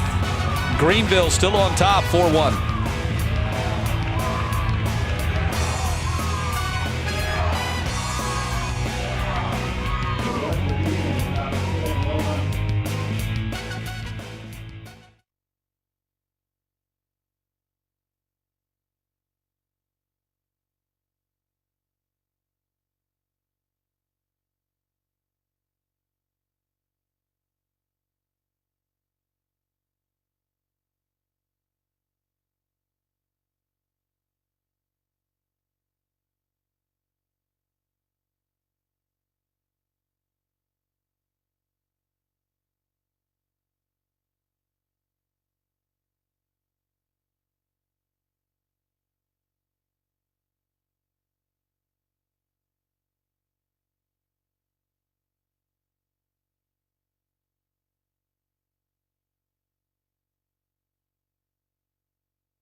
Back in Warner Robins, game 1 of 4 here in the first round. Greenville leading West Virginia by a score of 4-1.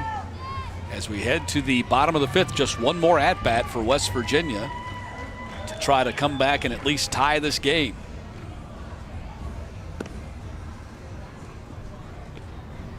North Carolina, the champions out of Greenville and Elm Street Stadium, have put things together. Didn't have the long ball like West Virginia had in Surf Gara, but they have pieced it together with a run, 2 in the second, a run in each of the next 2 innings, the third and the fourth, to have this 4-1 lead.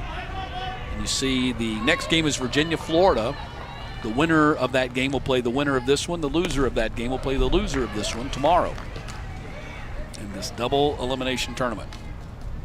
And the big deal about it is, in this tournament, is if you can win today, you can win tomorrow, you can go 2-0 through the first 2 days. You get Sunday off. Don't have to play again until Monday.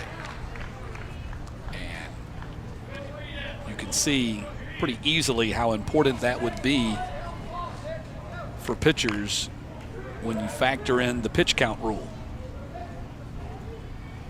and the number of days off that you have to have if you reach a certain number of pitches.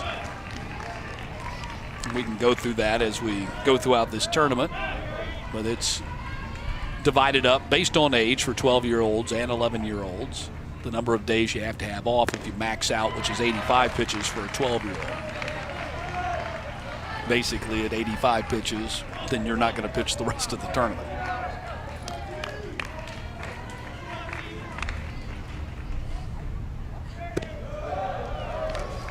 Ball outside, and Landon Scott is aboard. So here's a look at the pitcher eligibility. Oh, it's 3-2. I thought that was. We'll get back to that in just a moment. 3 balls and 2 strikes here to Landon Scott, and now that's ball 4. So Scott has been aboard now twice in this game. Back-to-back walks for him in the third and then now in the fifth. And so he's on base. And you hear the fans here for North Carolina chanting out Luke. Luke Tyndall batting here. Runner at first and nobody out. Looks to put down the bunt and fouls it back.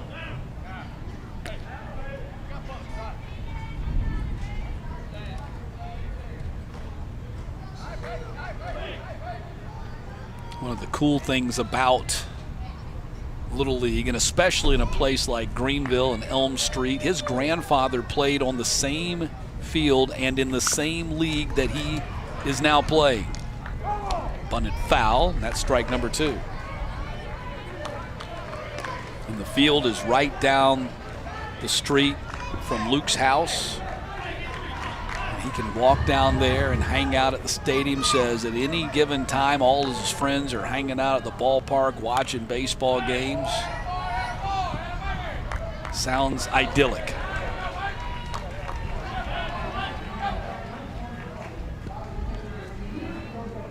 No balls, 2 strikes to Luke Tyndall. Landon Scott at first base and nobody out here, bottom of the 5th. Here's ball 1, throw down to first, and safe back in there, head first slide is Landon Scott.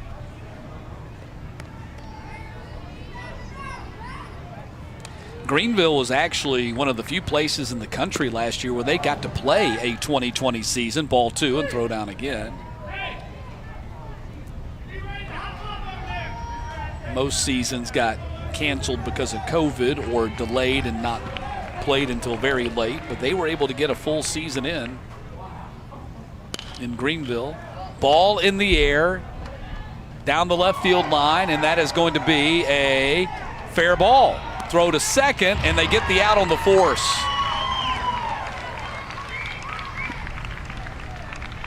Landon Scott was holding close to the bag for fear that the ball was going to be caught.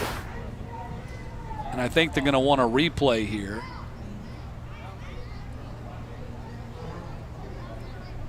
I'm assuming that the replay would be to see if it was a fair or foul ball. But Landon Scott was holding close to the bag, and so when the ball dropped, that allowed West Virginia to pick it up and throw to second and get the force.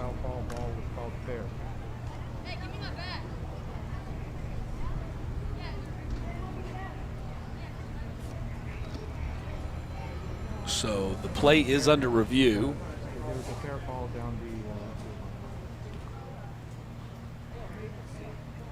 I'm trying to listen in to hear what they're saying down there. I can hear it faintly.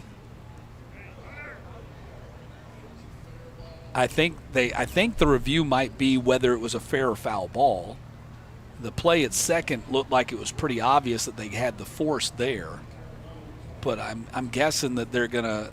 The question is, because if it's a foul ball, obviously, then they don't have the out at second. It was a dead ball, so I think that would be the reason they would want to have this reviewed. The request for the review.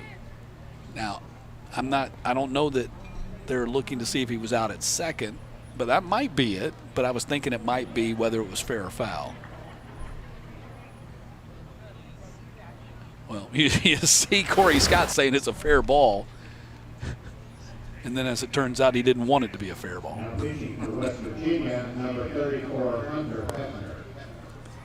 In the midst of all this, Hunter Hefner is going to come in and pitch for West Virginia. Yeah, that looks like it might be a foul ball. You see, Corey Scott says it's a fair ball. But as it turns out, now he wants it to be a foul ball.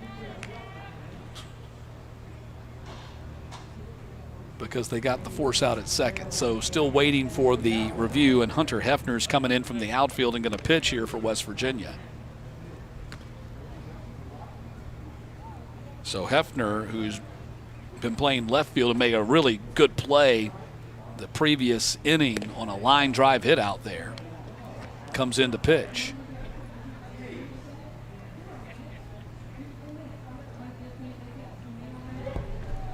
Defensive changes for West Virginia. So 12, Liam Sager. So Sager goes to left field, and McCarthy is in center, and they are going to rule out. So apparently it was a fair ball, and there was the force out at second. So that's the result of the review.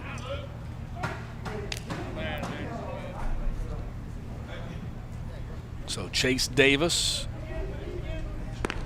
waiting to stand in here and bat with 1 out in the inning. And Luke Tyndall down at first base.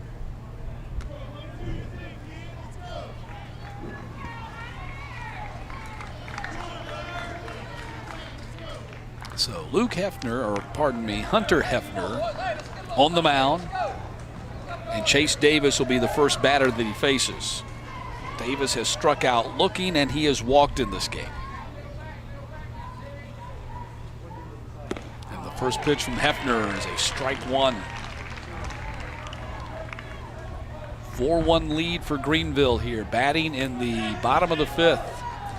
One more chance for West Virginia in the top half of the inning to try to at least tie it up. Ball outside, and it's 1-1.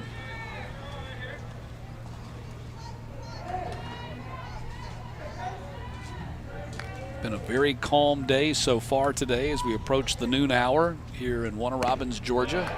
From a weather standpoint, not very hot, nice and warm, but a lot of cloud cover for most of this game. You see the sun peeking through just a little bit now, but no wind whatsoever. Here's the 2-1 pitch. That's ball 3.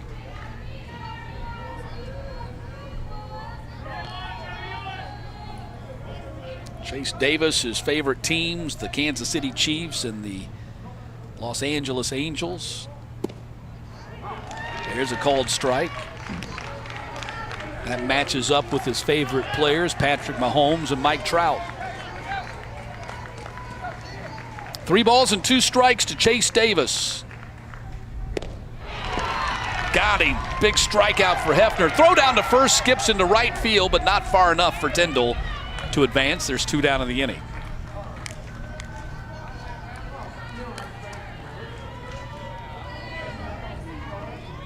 So a big strikeout for Hunter Hefner. He comes in from left field and gets the big K. So Landon Brown back here batting in this number 8 spot after being pinch hit for back in the 3rd.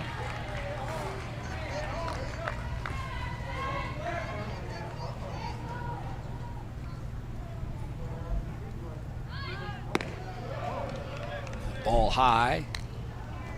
Landon Brown won their state semifinal game with an infield single with 2 outs in the bottom of the 8th to beat Lake Norman 11-10. Here's the 1-1 pitch, stabbed at it. It's 1-2.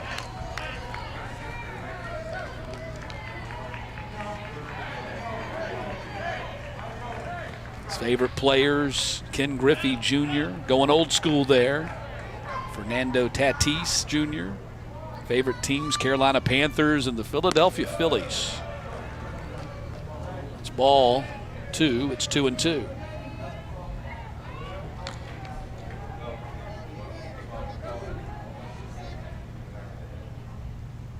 Two balls, 2 strikes, chased. Hefner gets back-to-back strikeouts to get his team back in the dugout. Last chance for West Virginia when we get back.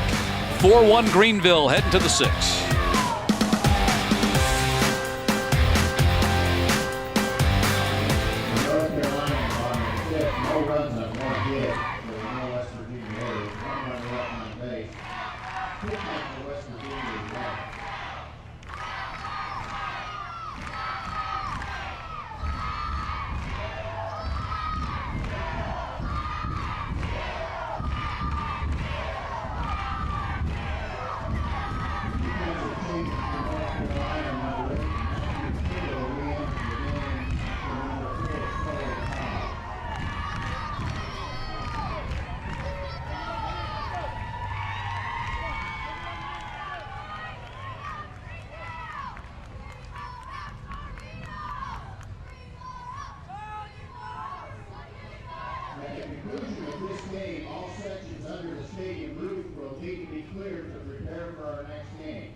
We appreciate your cooperation. Thank you.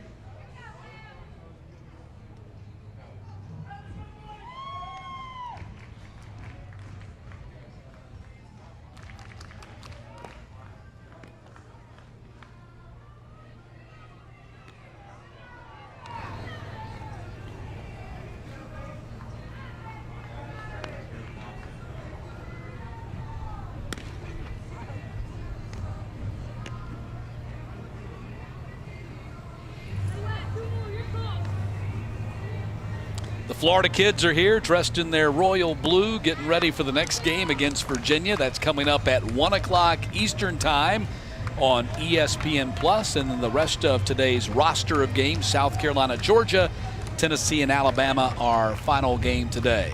West Virginia and North Carolina, it's 4-1 Greenville, North Carolina, as we head to the top of the 6th. Winner of this game will play the winner of the next tomorrow at 4 o'clock. That's on Saturday, and the loser plays again in the 10 o'clock a.m. bracket, the loser's bracket, tomorrow. So last chance here for West Virginia. They got to get at least 3 to keep this game going. And Lowry is going to bat to start the inning.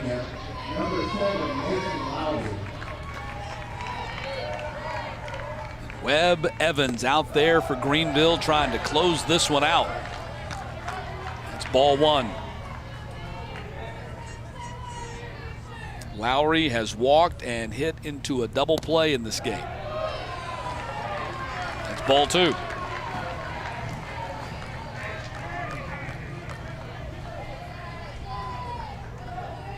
Say that Mason is the most serious player on the team. He's in a serious spot, and that's a serious base hit unless he gets thrown out at first, and he does. What a play by the right fielder. Tyndall on a sharp hit line drive, fields it on one hop and throws a bullet to first base to rob Mason Lowry of a base hit. You're thinking single all the way, but Luke Tyndall was thinking no way. Look at this. What a throw from right field to throw out Lowry, 1 down in the 6th. Now Wien at the plate, fouls off his first pitch to him. Just a super defensive play by Luke Tyndall in right field.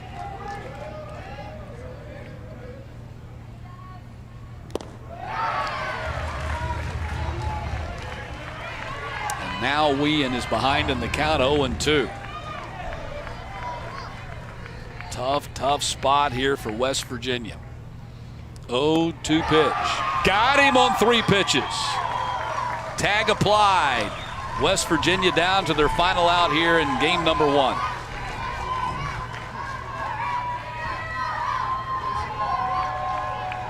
batting for West Virginia, number 8, Tegan Moulton. So Tegan Moulton batting here. Been on base twice, a single and a walk, but they're down to their final out. Ball 1 to Moulton.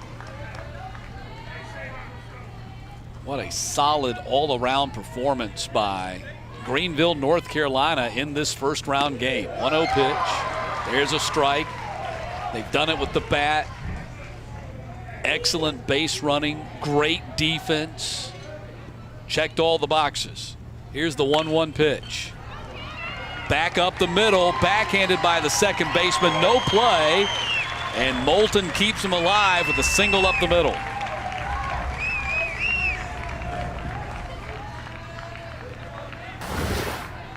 Just no chance at all for Landon Brown. But he does stop it from getting to the outfield, and you just never know when that ball gets out there to the outfield. You never know whether the runner's going to advance or what might happen.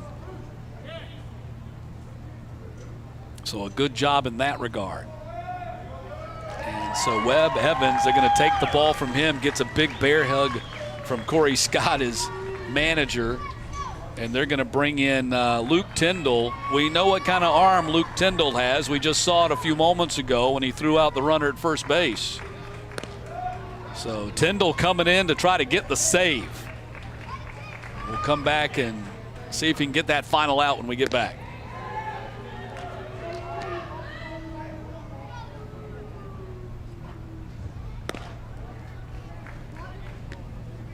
Defensive changes for North Carolina. Number 9, Luke Tyndall is now pitching.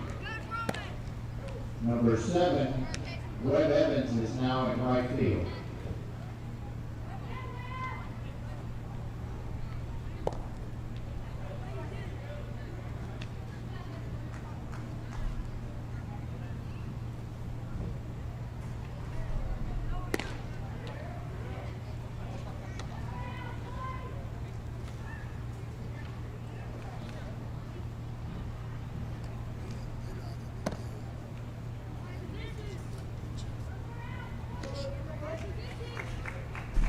Yeah. Yeah.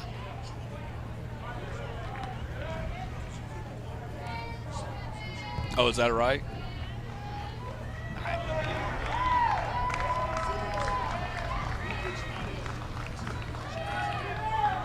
Yeah. Now, yeah. So here we go. Luke Tyndall on to try to close this one out. 2 outs here in the top of the 6th. West Virginia down to their final out, but a 2-out base hit by Tegan Moulton has kept the rally going. Hunter Hefner, who got the final 2 outs pitching in the bottom of the 5th with a couple of strikeouts, is now batting.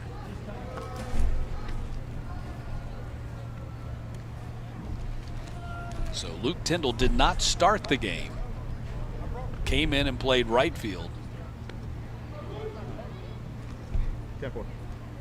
So I think we're being told that the pitcher cannot have a wristband. He's wearing a wristband. Let's see if they're going to make him take it off right here.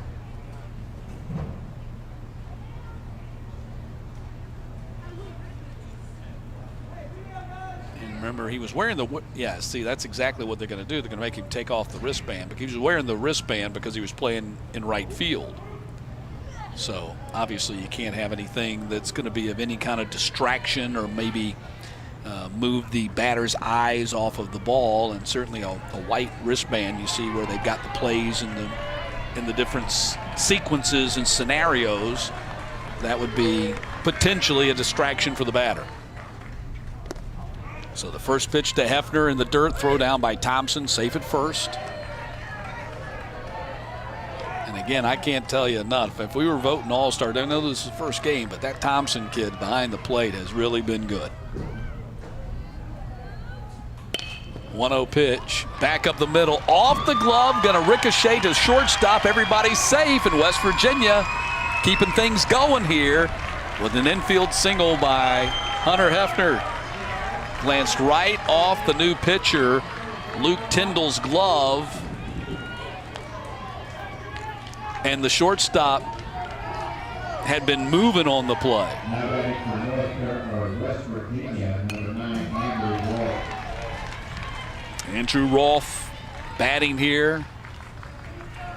They've got the tying run at the plate, but 2 down here, top of the 6th. Doesn't matter what level of baseball you play, that final out's the toughest one to get. There's a called strike.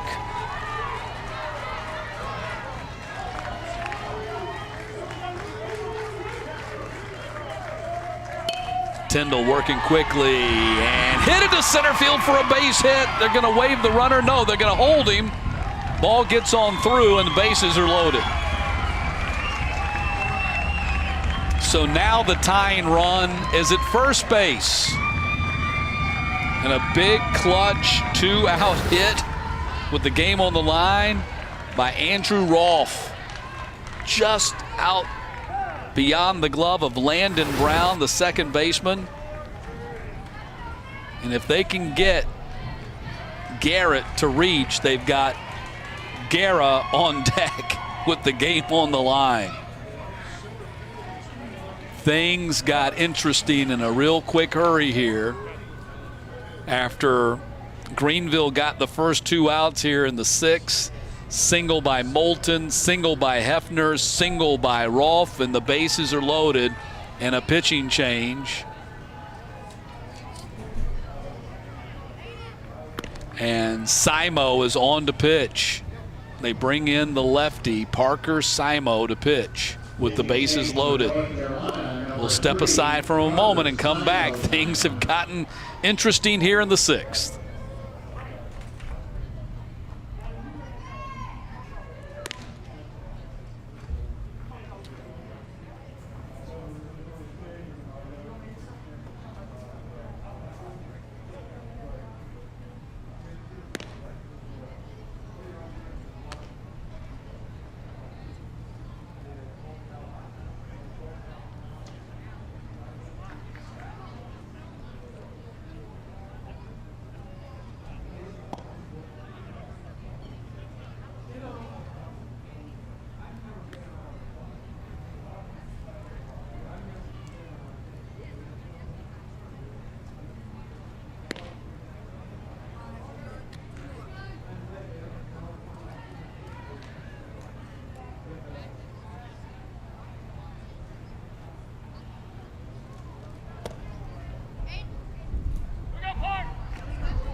Parker Simo in. Now he will try to close it out. Bases loaded. 2 down here. Top of the 6th. Ben Popek gonna pinch hit here for, actually he batted in this spot back in the 5th, so he's batting again.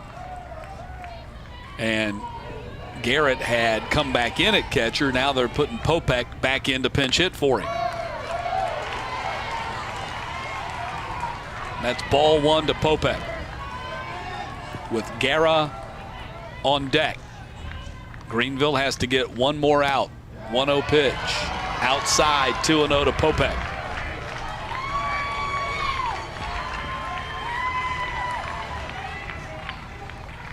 Coach Sager says Popek, one of the hardest workers on the team.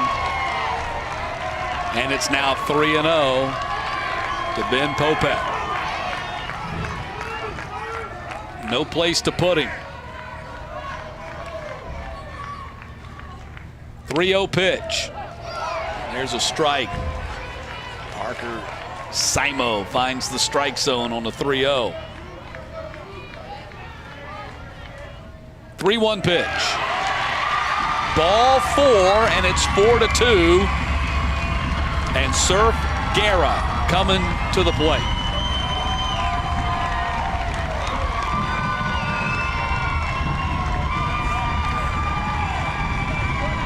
You can hear the folks from Shenandoah Junction going nuts. And this is what Guerra did, the first batter of the game.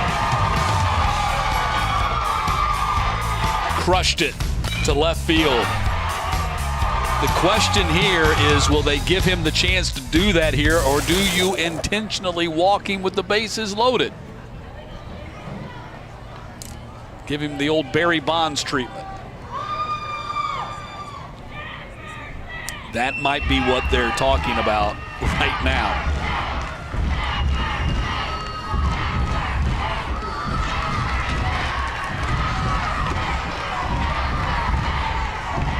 Bases loaded, it's 4-2. They just walked in a run. Tying run is at second base.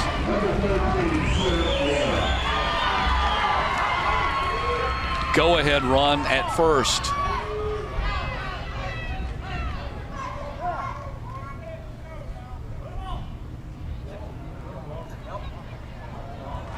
Time was called, and they're going to walk him with the bases loaded. How about that? That's tough.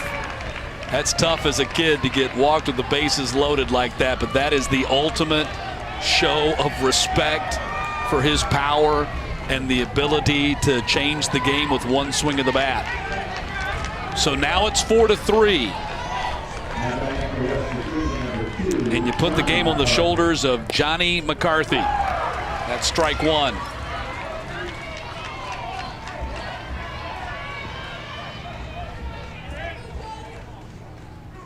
Tying run at third base, and that's ball 1.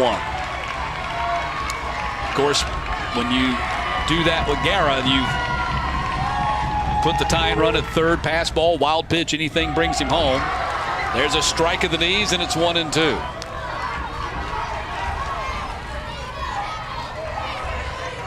Game on the line. Greenville needs one more strike. 1-2 pitch. Got it! The strategy worked. Greenville holds on to beat West Virginia by a final score of 4-3. And the boys from Elm Street going to play in the winner's bracket tomorrow against either Florida or Virginia. West Virginia will come back tomorrow morning to play either Florida or Virginia to try and stay alive in the tournament. And that's the wave that they now will have because of the COVID protocols. No post-game handshake. They stand on the baselines and wave their caps to each other. Tough way to end it there for West Virginia. Greenville holds on for dear life and wins it 4-3 here in game number 1. Greenville, 4-3 winner over West Virginia. And now for our entire ESPN crew, I'm Matt Stewart. Thanks for watching the Little League World Series Southeast Regional. All games airing on the ESPN networks are streaming live and archived on the ESPN app. This has been a presentation of ESPN.